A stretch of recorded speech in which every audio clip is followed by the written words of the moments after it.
Alright, there's the whole thing. And now we're going to zoom in.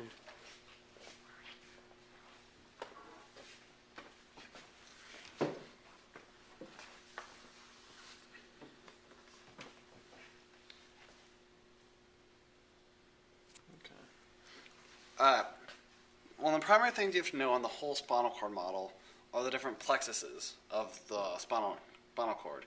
These plexuses, like you can see throughout this region and this region up here, are just branching series of nerves that connect to each other, come out. They're kind of a spider web pattern. These are pretty straightforward because they generally name where they are. The first one is the cervical plexus. This is one of the smallest ones, but you can still see the distinctive branching pattern that it has going on here, where they run into each other and run apart. So up here is the cervical plexus. The next plexus is the brachial plexus. You can see here, the brachial plexus have these really long nerves that eventually go off into the arms. Some things you need to know about the brachial plexus. You'll see that there's these three nerves here. The topmost nerve is the lateral cord. The middle nerve is the posterior cord, and the bottom nerve is the medial cord. So it's the lateral, the posterior, and the medial cord from top to bottom. And those name where they're going, not necessarily their position now. Working your way down, we get to these nerves that are running between the ribs. All these nerves are generally referred to as the intercostal nerves, with intercostal meaning between the ribs. Continuing down, we get to this large plexus down here. This large plexus is the lumbar plexus. It's one of the larger ones. The most important plexus that you have, however, is down here at the bottom, and this is the sacral plexus.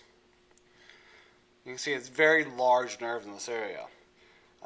A particular note within the sacral plexus is the sciatic nerve, which is this large nerve leaving the sacral plexus and going down to be the primary nerve in the leg. If we come up here to the center of the spinal cord now, you can see this triangular shape coming down. This triangular shape coming down is the medullary cone. So this is where this sheath of the spinal cord leaves and begins the cauda equina.